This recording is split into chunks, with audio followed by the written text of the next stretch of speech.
디모데후서 3장입니다. 너는 이것을 알라. 말세에 고통하는 때가 이르러 사람들이 자기를 사랑하며 돈을 사랑하며 자랑하며 교만하며 비방하며 부모를 거역하며 감사하지 아니하며 거룩하지 아니하며 무정하며 원통함을 풀지 아니하며 모함하며 절제하지 못하며 사나우며 선한 것을 좋아하지 아니하며 배신하며 조급하며 자만하며 쾌락을 사랑하기를 하나님 사랑하는 것보다 더하며 경건의 모양은 있으나 경건의 능력은 부인하는 자니 이 같은 자들에게서 내가 돌아서라. 그들 중에 남의 집에 가만히 들어가 어리석은 여자를 유인하는 자들이 있으니 그 여자는 죄를 중히 지고 여러 가지 욕심에 끌림 받되어 항상 배우나 끝내 진리의 지식에 이를 수 없느니라.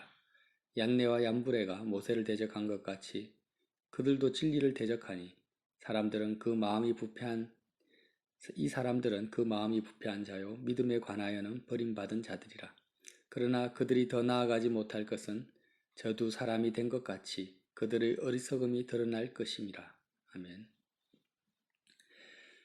디모데에게 또 탁월한 분별력을 바울 사도께서 가르쳐주고 있습니다. 신학과 교리가 이단들에 의해서 발전했다고 해도 과언이 아닙니다. 이단들을 분별하고 잘못된 신앙을 바로잡기 위해서 계속해서 신학의 여러 가지 분야가 발전해 왔는데요. 교리도 마찬가지고요. 그런데 굳이 그렇게 신학을 하지 않아도, 교리를 배우지 않아도 성경만을 또 제대로 우리가 분별해서 잘 읽어도 무엇이 사이비 이단인지 잘못된 미혹인지를 얼마든지 분별할 수 있다는 거예요. 왜 이런 분별이 중요하냐면 신앙생활 자체가 철로역전과 같아서 끝까지 주님을 향한, 하나님을 향한 온전한 사랑과 믿음의 그 표대를 붙잡고 가야 되는데 중간에 잘못된 길로 신앙의 방향성이 바뀌어버리는 것이 문제죠. 내가 영적으로 미숙하고 어리다 할지라도 방향을 제대로 잡고 있다면 결국에는 온전한 진리 안으로 내가 들어갈 수 있지만 방향을 잘못 잡으면 그렇잖아요. 내가 대전에 있는데 서울로 가야 되는데 부산 쪽으로 방향을 잡아놓고 열심히 달려가면 열심히 있는 만큼 하나님과 멀어지고 진리와 멀어지게 되는 것입니다. 그래서 그런 방향성을 바꿔버리고 잘못된 방향으로 인도하는 것이 미혹이고 오늘 바울 사도께서 경고하는 얀네와 얀브레 같은 사람들, 이것을 우리가 분별하는 것이 중요하다라는 거예요. 그래서 신천지라든지 다른 이상한 사이비 이단에 빠진 사람들 보세요. 열심히 없는 것도 아니고 충성하지 않는 것도 아니고 예수님을 사랑하고자 하는 마음이 아예 없는 것이 아닙니다. 오히려 더 있을 수 있어요. 그렇지만 그들의 많은 인생이 비참해진다라는 거죠. 그래서 성경은요, 특별히 바울 서신서는 우리의 그 분별력, 영적 분별력에 굉장한 도움을 주고 중요한 내용입니다. 내가 열심을 내는 것보다도 분별하는 것이 더 중요하다. 그런데 오늘 어떤 분별을 주냐면 너는 이것을 알라, 이것을 분별하라라는 거죠. 이것을 꼭 기억하고 이것을 알아라, 디모데야. 이게 굉장히 중요한 내용이다. 뭐냐? 말세에 고통하는 때가 이른다. 말세는 사도 바울 그 시대도 말세고 지금도 말세 2000년이 지난 시기도 이 말세의 개념은 복음이 완성된 시점 이후로는 다 말세입니다. 예수님이 십자가에서 죽으시고 부활하시고 교회가 세워진 그때 이후로는 전부 마지막 때라는 거죠. 복음이 구약의 예언이 성취된 그 시대 이후가 다 말세라고 그냥 쉽게 이해하면 됩니다. 그래서 이 말세라는 개념은 교회의 완성을 교회의 완성, 초대교회의 시작을 말하는 것입니다. 그래서 이 교회가 보이지 않는 하나님의 그 교회, 예수 그리스도의 몸된 교회가 세워졌는데도 불구하고 고통하는 때가 있다라는 거예요. 고통이라는 것은 교회 안에서의 고통을 말합니다. 말세에 고통하는 때는 뭘 말하냐면, 디모데야, 너가 지금 교회 지도자로, 에베소 교회 지도자로 있는데, 에베소 교회 안에서도 마찬가지고, 다른 여러 교회 안에서 복음은 사람을 치유하고 고통스럽게 하는 게 아니라 치유하고 자유케 하는 건데, 이상하게 교회 안에 고통하는 그 환란의 시기가 있다라는, 미혹의 시기가 있다라는 거예요. 어떤 고통이냐? 사람들이 자기를 사랑하고 돈을 사랑하고 자랑하며 교만하고 비방하고 부모를 거역하고 쭉 나오잖아요. 이게 고통입니다. 지금 영적 감각이 있는 바울과 영적 감각이 없는 세상 사람과는 전혀 고통의 개념 자체가 다릅니다. 믿음이 없는 사람, 하나님의 자녀가 아닌 사람은 뭐가 고통스럽습니까? 예를 들면 자기가 사랑받지 못하는 것이 고통스럽고 돈이 없는 것이 고통스럽고 사람들로부터 비방받는 것이 고통스럽죠. 그런데 영적 감각이 있는 사람은 뭐가 고통스럽냐면요. 내가 나 자신을 하나님이 나를 사랑하는 것보다 내가 나를 사랑하는 것이 고통스러운 거예요. 그리고 나 자신이 하나님보다 돈을 사랑하고 있는 나를 볼 때 고통스러운 거예요. 특별히 자랑하며 교만하다. 나 자신이 어떻습니까? 사람들로 하여금 높임을 받잖아요. 저 대단한 주의 종이다. 대단한 장로님이다. 집사님이다. 이렇게 칭찬받고 인정받을 때 정말 영적 감각이 있고 주님과 가까이 있을 때는요. 그런 것이 부담스럽고 고통스럽습니다. 왜요? 나는 자랑할 것이 없거든요. 내가 잘한 모든 것은 내가 잘했다고 하나님 앞에서 잘했다고 한 모든 행동은 내가 한 것이 아니라 주님이 나를 통해서 한 것인 행한 것인 행한 사실이 나는 너무나 인정되어주고 공감되어주고 오직 예수님만을 높여야 된다라는 의식이 아니라 실제 믿음이 있기 때문에 누군가가 예수 그리스도가 아니라 나의 이름, 인간적인 나를 높이고 축혀 세워주고 인정해주고 막 나를 따르면은요 그것이 좋지가 않습니다. 고통으로 다가온다라는 거예요. 근데 지금 교회 안에서 이런 고통들이 없어요. 영적 감각이 없다라는 거죠. 뭐만 있습니까? 정말 하나님 보시기에 아파해야 될 때 아파하지 못하는 거예요. 고통한다라는 것은 상처받았다라는 거죠. 상처받은 사람은 또 어떻게 합니까? 다른 사람에게 상처를 줍니다. 창세기에 나오는 가인의 후손의 그 삶을 사는 거예요. 누가요? 교회 안에서. 가인과 아벨이 둘 다 제사를 드렸잖아요. 바울이 디모데에게 경고하는 말씀은 뭐냐면 말세에 고통하는 때 돈을 사랑하고 자기를 사랑하고 교만하고 무정하고 이것은 말세 이전에도 다 사람들이 그렇게 살았죠. 노아 시대에도 그렇게 살았습니다. 홍수 이전에도. 근데 지금 뭘 말씀하시는 겁니까? 디모데야 지금 이방인들 말하는 것도 아니고 노아 시대를 말하는 것도 아니고 십자가의 복음이 증거되는 이 말세 교회 안에서 정말 고통하는 때가 있다. 복음은 우리의 그 상처를 치유하시기 위해서 주님이 피를 흘리시고 우리 대신에 상처를 받으셨어요. 우리의 상처를 고통을 치유하시기 위해서 이사야에서 나오잖아요. 그래서 주님이 채찍질 당하심으로 우리가 나음을 입었다고 기록되어 있는데 그런 십자가의 복음이 전혀 효력을 발휘하지 못하고 있는 그 때가 있다. 어디서요? 교회 안에서. 그래서 본인이 십자가의 복음으로 말미암아 치유함을 받지 못하니까 진정한 고통이 무엇인지도 모르는 상태에서 가인처럼 라멕처럼 자신이 상처를 받아놓고 다른 사람에게 계속해서 상처를 주는 일이 계속 일어난다. 상처를 주고받고 또 배가가 되죠. 라멕의 노래를 보면 나에게 상처 준 사람은 77배의 고통을 받게 될 것이다. 이런 식으로 이제 이야기를 하잖아요. 그래서 그 이야기를 하고 있는 거예요. 배신하며 조급하며 자만하며. 조급하고 자만하고 쾌락 사랑하기를 하나님 사랑하는 것보다 더합니다. 하나님 사랑하는 것보다 쾌락을 사랑하고 있는 고통 속에 있는데, 돈을 사랑하는 고통 속에 있어요. 감사하지 않는 것이 고통입니다. 영적인 고통이에요. 거룩하지 않는 것이 지금 고통 속에 있는 거예요. 무정하고 원통함을 풀지 않아요. 용서하지 않고 복수 칼을 가는 거예요. 다른 사람을 모함하고 절제하지 못하고 사납고 선한 것을 좋아하지 않는 것 자체가 뭐라는 거예요? 그 사람이 상처 속에 있는 것이고 다른 사람을 상처를 주는 삶을 살고 있다는 거예요. 그러면서도 자기는 잘하고 있다고, 나는 다른 사람보다 의롭다고 거룩하다고 믿고 있는 그런 때가 있다. 디모데야. 5절.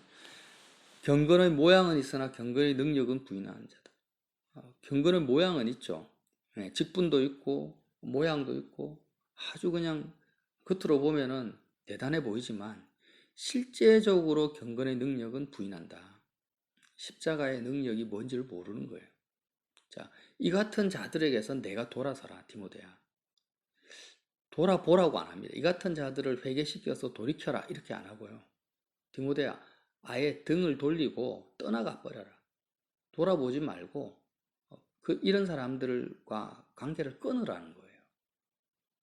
우리는 영혼을 구원한다라는 그런 책임감 속에서 자꾸 모든 교회 안에 있는 형제들, 특별히 목사님들, 직분자들을 돌아보려고 하고 좋은 관계를 맺으려고 애를 씁니다. 근데 바울 사도는 그렇게 권면하지 않습니다. 특별히 어떤 사람요? 영적 고통이 고통인지도 모르고 계속해서 상대방에게 상처를 주는 사람들을 돌아보라고 하지 않고 돌아서라고 권고하고 있다라는 거예요. 돌아보는 것 자체가 분별력이 없는 것이고, 그건 뭐예요? 교만한 거죠. 자, 그러면 그런 사람들이 구체적으로 어떤 사람인가를 또 말하고 있어요. 그들 중에 남의 집에 가만히 들어가 어리석은 여자를 유인하는 자들이 있으니, 가만히 들어간다라는 그 원어적인 의미는 뭐냐면 교활하게 남의 눈을 속이고 들어간다라는, 경건의 모양을 가지고 들어가는 거예요. 하나님을 쾌락 사랑하는 것을 하나님 사랑하는 것보다 더 하는데 겉으로는 어떻게 해요? 하나님을 사랑하는 것처럼 들어가고 돈을 사랑하지 않는 것처럼, 교만하지 않는 것처럼 상대방을 속이고 상대방에게 접근한다라는 거예요. 그래서 어리석은 여자를 유인한다. 여자만 미혹에 빠집니까? 아니죠. 모든 사람이 다 미혹에 빠질 수 있는데, 대표적으로 이제 바울 사도께서 이제 예를 든 거죠. 어리석은 여자, 어리석은 사람을 유인하는 자들이 있다. 유인한다라는 것도 포로로 사로잡는다라는 원어적인 의미가. 그러니까 교활하게 다른 사람의 눈을 속이고 접근해서 상대방 어리석은 사람을 자신의 포로로, 자신의 노예로 사로잡기 위해서 들어가는 거예요. 접근하는 거예요. 이단들의 특징입니다. 그 여자는 죄를 중히 지고 여러 가지 욕심에 끌림 받아요. 항상 배우나 끝내 진리의 지식에 이를 수 없느니라. 너무 참 기가 막힌 말씀이죠. 자, 잘못된 교리나 미혹에 빠진 사람은요, 특징이 있어요. 두 가지 특징을 가집니다. 하나는 죄를 중히 진다. 죄를 중히 진다는 말이 무슨 말이냐면, 이 이단들이 죄에 대해서는 기가 막히게 이야기를 한다라는 거예요. 그러니까 바리새인들 보세요. 모세의 율법을 그 중심을 알지 못하고 수박 겉핥기식으로 모세의 600가지 율법을 가르칩니다. 사람들로 하여금 죄를 깨닫게 하죠. 그러면서 무거운 짐을, 그 정죄, 율법의 정죄를 백성들에게 엄청나게 쥐어줘 버립니다. 그것을 보고 주님이 수고하고 무거운 짐진 자들아 다 내게로 내 멍에는 쉽고 가볍다, 그렇게 말씀하신 거예요. 그러니까 그 바리새인과 서기관들 뿐만 아니라 지금 십자가를 이야기하는 수많은 잘못된 설교 또 가르침은요, 특징이 있어요. 무슨 특징이 있냐면, 그런 설교나 가르침을 계속 들으면은요, 죄짐이 점점점 무거워져요. 죄가 깨달아지고, 그 죄가 깨달아지는 거하고 죄짐이 무거워지는 거하고는 다릅니다. 이게 경험해 보지 않으면 참 우리가 회개하려면 내 죄를 깨달아야 됩니다. 그래서 진리는 내 죄를 깨닫게 해줍니다. 그렇지만 죄를 깨닫게 해주는 것으로 끝나는 것이 아니라 결국에는 어떻게 합니까? 그 죄짐을 벗겨주죠.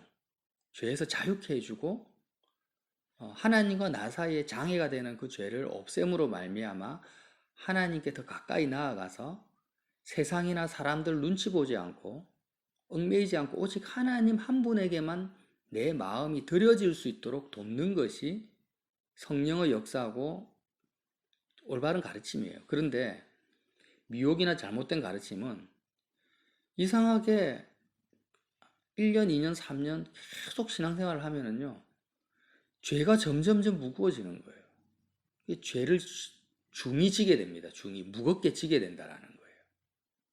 그리고 여러 가지 욕심에 끌림 바 된다라는 것은 뭐냐?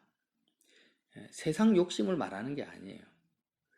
영적인 욕심도 포함되지만, 그러니까 그 사람 마음속에 원래부터가 사람들 마음속에 여러 가지 욕심이 있어요. 인정받고자 하는 욕심, 사람들로부터 칭찬받고자 하는 욕심, 내가 뭐 선지자나 제사장 같은 대단한 어떤 영적인 거장이 되고자 하는 욕심, 또 대단한 업적을 쌓고자 하는 그런 여러 가지 욕심이 있는데 그런 욕심에 끌림받 된다라는 것은 그 미혹의 가르침과 내 속에 잠재되고 있는 그런 여러 가지 욕심이 궁합이 맞다라는 플러스 마이너스가 딱 맞아가지고 자석처럼 탁 달라붙는다라는 거예요. 그래서 우리가 자꾸 미혹에 빠지는 것들, 잘못된 교리에 빠져버리는 것들을 자꾸 그 이만이라든지 이단의 교주들만 손가락질 할 것이 아니에요. 그런 교리에 끌려가 버리는 거예요. 왜? 자석처럼 그게 맞는 거 나하고 내가 원하는 것을 가르치고 있는 거예요. 내 마음의 욕심이 내가 바라는 것을 영적으로 바라는 것을 그 사람들이 밑밥을 던져주는 것입니다. 거기에 끌리는 거죠. 야, 너가 지금 하나님이 너를 선택했어. 너는 위대한 하나님의 종이 될 거야. 너가 이것만 충성하고 이것만 배우면 너 속에 있는 엄청난 너를 예정한 하나님의 그 축복이 너에게 임할 거야. 이런 식으로 그 사람 속에 잠재되어 있는 여러 가지 욕심을 끌어당기는 것입니다. 그게 끌린다라는 거예요. 그런데 결국은 어떻게 됩니까? 자꾸 그 사람의 포로가 되고 노예가 된다라는 거예요. 7절 보면 항상 배우나 끝내 진리의 지식에 이를 수 없다. 항상 배우죠. 잘못된 교리를 배우고 설교를 듣습니다. 1년 듣고 2년 듣고 3년 듣고 10년을 들어도 끝내는 뭔가 깨달아지는 것 같기도 하고 뭔가 또 체험도 있어요. 그런데 끝내 결국에는 결코 이 말이 무슨 말씀이에요? 결코 진리의 지식에 이를 수 없다. 자유케 하는 진리에 이를 수 없다라는 거예요. 이 모든 이단들의 특징입니다. 그래서 대표적인 예를 들었는데 8절에 얀네와 얀브레가 모세를 대적한 것 같이 그들도 진리를 대적하니 이 얀네와 얀브레가 누구냐면 바로의 술객들이에요. 모세가 바로 앞에 가서 지팡이를 탁 던지니까 옆에 있는 바로의 술객들도 지팡이를 던져요. 모세의 지팡이가 뱀이 된 것처럼 그들의 지팡이도 뱀이 됩니다. 바로의 술객들은요, 모세가 나타나기 이전에 애굽 전체를 미혹시킨 사람입니다. 바로 왕도 수많은 그 바로의 신하들도 얀네와 얀브레의 말 한마디에 왔다 갔다 했다라는 거예요. 근데 이 얀네와 얀브레를 왜 예를 들었냐면 말세에 고통하는 때에 교회에 가만히 들어와서 어리석은 사람들을 유인하고 잘못된 진리의 지식을 가르치는 그 사람 얀네와 얀브레와 똑같다라는 거죠. 하나님 보시기에는 모세가요 지팡이를 던졌는데 뱀이 되고 뱀 꼬리를 잡으니까 지팡이가 되잖아요. 그런 모세와 흡사한 유사한 이적과 기사를 펼친다라는 거예요. 은사가 없는 게 아니에요. 예언도 하고 치유도 하고 병자도 고칠 수도 있고 기적을 나타낸다라는 겁니다. 누가요? 잘못된 가르침, 성도들을 유인하는 자들이. 그리고 첫 번째 재앙에 나일강을 피로 물들게 하죠, 모세가. 근데 이들도 첫 번째 재앙을 똑같이 흉내냅니다. 나일강을 피로 물들게 하는 이적을 나타냅니다. 얀네와 얀브레가. 두 번째 재앙은 개구리로 하여금 애굽 땅에서 올라오게 하는데, 이들도 역시 모세처럼 애굽 땅에서 개구리들이 애굽 땅에서 올라오게 만드는 이적을 똑같이 하는 거예요. 이 세 번째 재앙, 땅의 티끌을 이로 만드는 이 재앙은 못합니다. 그러니까 지팡이를 뱀으로 만드는 것, 첫 번째 재앙과 두 번째 재앙을 그대로 똑같은 이적을 나타내는 사람이 얀네와 얀브레예요. 그렇지만 10가지 재앙을 똑같이 하진 못해요. 그래서 뭐라고 합니까? 끝내 진리의 지식이 이룰 수 없다. 이들이 하나님의 그 능력을 흉내내지만, 경건의 모양을 가지고 있지만 결국에는 두 번째 재앙에서 더 이상 진전이 없는 겁니다. 죄를 깨닫게 해주죠. 죄를 또 회개시키는 것처럼 보이지만 어떻게는 못합니까? 우리의 마음을 하나님의 보좌까지는 인도하지 못하는 거예요. 더 중요한 것은 뭐냐면, 모세가 한 일은 이스라엘 백성을 애굽에서 출애굽시키기 위한 하나님의 사자였습니다. 모세는. 근데 얀네와 얀브레는 어떤 사람입니까? 출애굽을 방해하는 술객들이었다라는 거예요. 바로의 마음을 더 강팍하게 만드는 핵심적인 미혹의 세력이었다라는 거예요. 그러니까 출애굽을 방해하는 술객이라는 것은 뭘 말하냐면, 교회는요, 믿는 사람들은 이 세상에서 구원을 받는 자입니다. 십자가의 복음은 세상에서 탈출하는 것이고, 세상에서 벗어나서 영원한 하나님의 나라를 기업으로 받는 그 진리가 십자가의 복음이고 진리의 지식인데, 미혹하는 가르침은 얀네와 얀브레처럼 성도들의 마음을 세상에 가둬놓습니다. 출애굽하지 못하게 하는 거예요. 이게 미혹의 가르침이다. 이 말씀을 하시는 거죠, 바울이. 항상 듣죠. 신구약을 가르칩니다. 그런데 우리의 마음이요, 그들의 잘못된 가르침을 들으면 뭐예요? 아무리 이적과 기사가 나타나고 꿈과 예언과 환상이 나타나고 치유가 나타난다 할지라도, 귀신을 쫓아내는 역사가 나타난다 할지라도 특징이 있어요. 다 그들은 뭐예요? 얀네와 얀브레의 길을 간다라는 거죠. 모세를 대적합니다. 어떻게 대적합니까? 출애굽하지 못하도록 하는 거예요. 성도들의 마음을, 우리의 마음을 어떻게 하냐면 세상에 붙잡아 둡니다. 눈에 보이는 것에 붙잡아둬요. 그래서 이들의 가르침을 아무리 들어도 항상 배우나 끝내 진리의 지식에 이를 수 없다, 이렇게 말씀하세요. 자, 9절에 그러나 그들이 더 나아가지 못할 것은 저 두 사람이 된 것처럼 그들의 어리석음이 결국에는 드러납니다. 그래서 우리가 잘 분별해야 되겠어요. 교만하고 자기를 사랑하고 돈을 사랑하는 사람들이 있죠, 교회 안에도. 그런데 두 종류가 있어요. 내가 교만한 것 때문에, 하나님보다 돈을 사랑하는 것 때문에, 원통합을 풀지 못하는 것 때문에 아파하며 고통스러워하는 사람들이 있다는 거예요. 지금 오늘 말세에 고통하는 때 여러 가지 내용을 구체적으로 들어놓으셨는데, 3장 2절에서 5절까지 이런 내용들 때문에 고통스러워하는 사람들이 있는데, 그런 사람들은 돌아봐야 됩니다. 내가 경건의 모양은 있지만 경건의 능력이 없는 것 때문에 아파하는 사람들이 있단 말이에요. 그런 사람들을 돌아봐야 됩니다. 기도해 줘야 되고요.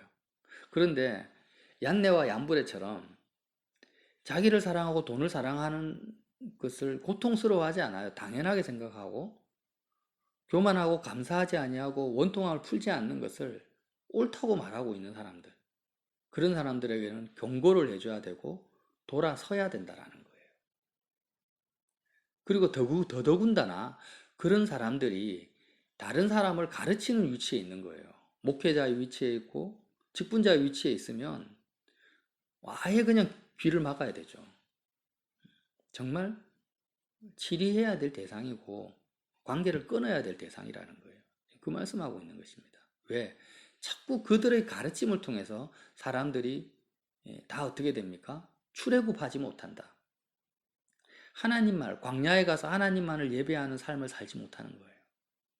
계속해서 이 땅에서, 애굽은 세상을 의미하잖아요. 이 땅에서 무엇을 먹을까, 무엇을 입을까, 어떻게 하면 하나님을 끌어당겨서 하나님의 능력을 끌어당겨서 그 술객들처럼 애굽 땅 안에서 바로와 신하들 앞에 존귀함을 얻는 그들과 같은 그런 삶을 유도한다라는 거죠. 정확한 분별력을 주고 있는 것입니다.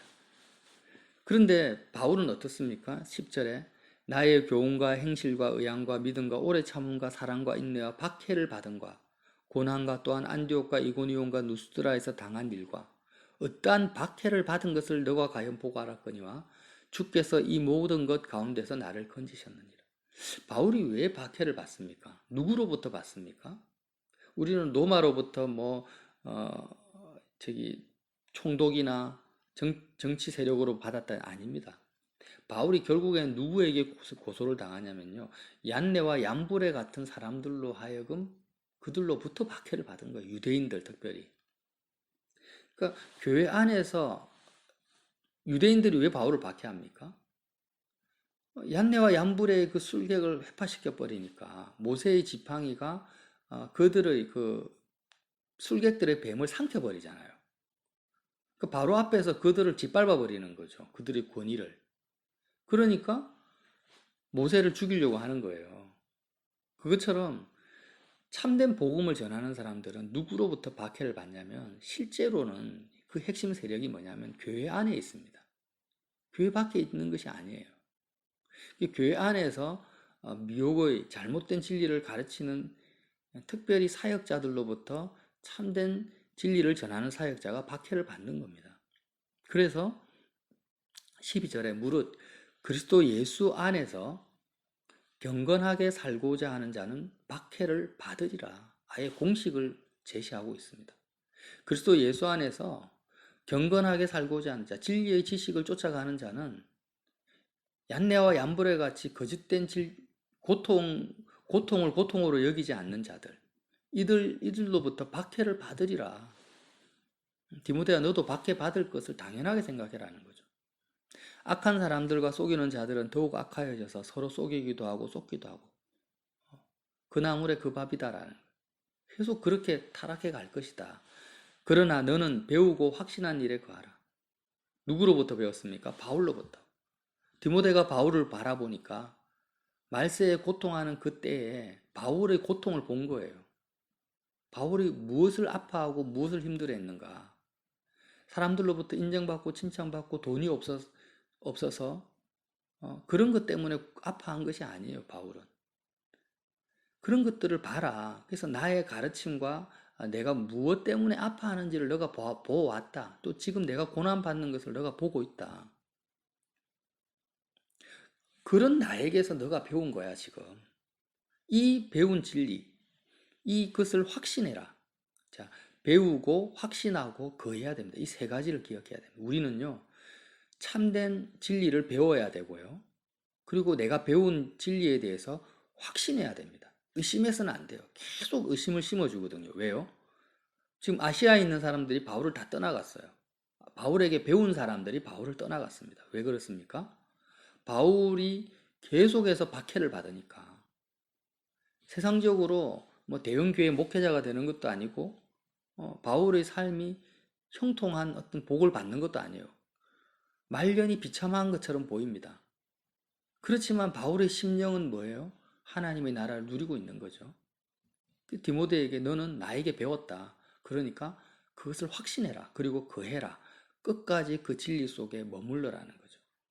너는 너가 누구에게서 배운 것을 알며 누구에게서 이런 나에게서 배운 것을 알아라는 거예요. 분별하라. 또 어려서부터 성경을 알았나니 성경은 능히 너로 하여금 그리스도 예수 안에 있는 믿음으로 말미암아 구원에 이르는 지혜가 있게 하느니라.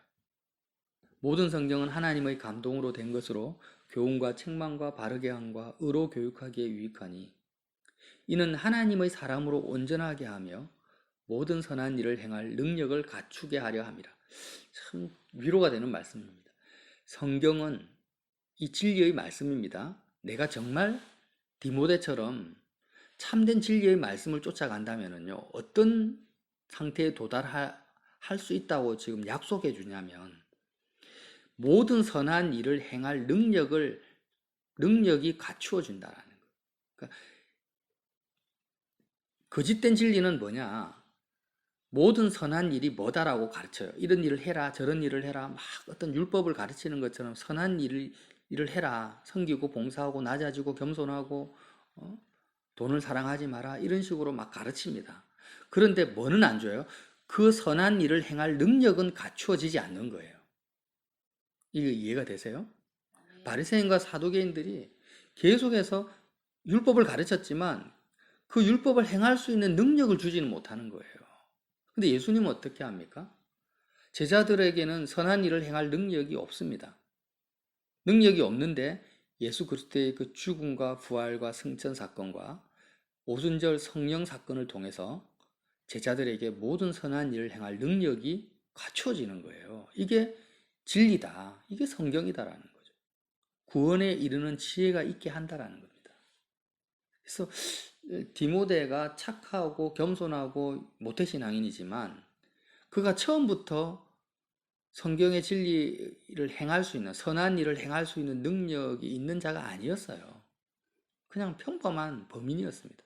그런데 이 바울을 만나서 바울로부터 십자가의 복음을 듣고 또 여러 가지 시행착오를 겪었겠죠. 그렇지만 그 복음을 통해서 어떻게 됩니까? 모든 선한 일을 행할 능력이 갖추어져 가고 있는 겁니다. 우리도 마찬가지죠. 내가 정말 미혹이 아니라 진리를 쫓아간다면요, 나의 천성적인 성격도 아니고 나의 인간적인 노력도 아니고 나도 모르게 선한 일을 행하고 있는 거예요. 하나님의 능력으로. 또 박해를 받고 있는 거예요. 나도 모르게. 박해받는 것은 싫죠. 선한 일을 행할 능력을 갖추는 건 좋고. 그렇지만 이 두 가지를 피할 수가 없습니다. 무릇 경건하게 살고자 하는 자는 박해를 받으리라. 디모데도 분명히 박해를 받았을 거예요. 저와 여러분이 오늘 어떻게 하면은 이 말세에 고통하는 때, 뭐 다른 사람 돌아볼 것도 없고 우리 자신을 돌아봐야 되겠어요. 나는 무엇으로 고통스러워하는가? 3장 2절에서 5절까지 말씀을 하나하나 대입해 보시기 바랍니다. 내가 나 자신을 사랑하는 것 때문에, 돈을 사랑하는 것 때문에 고통스러워하는 사람이 몇 명이나 있습니까? 지금 정부에서 100만 원씩 주겠다 하니까 사람들이 다 좋아하죠. 적게 받을까 고민하지, 돈 주는 것 때문에 다 좋아하는 거예요. 돈을 사랑하고 있어요. 돈 사랑하는 것 때문에 나 자신이 고통스러워하는 사람 찾아보기가 힘들다라는 거예요. 근데 이방인 말하는 게 아닙니다. 교회 안에서는 그래서는 안 된다라는 거예요. 돈이 있든 없든 상관없이 내가 하나님을 사랑하는 것, 하나님을 사랑하지 못하는 것, 돈보다 더 그것 때문에 고통스러워해야 된다. 쾌락 사랑하는 것을 하나님 사랑하는 것보다 더한다. 너무 맞는 말씀이에요. 저와 여러분이 어떻게 하면은 교회 안에서 잘못된 가르침을 분별할 수 있는가, 계속해서 이 분별력을 쌓아가야 되겠습니다.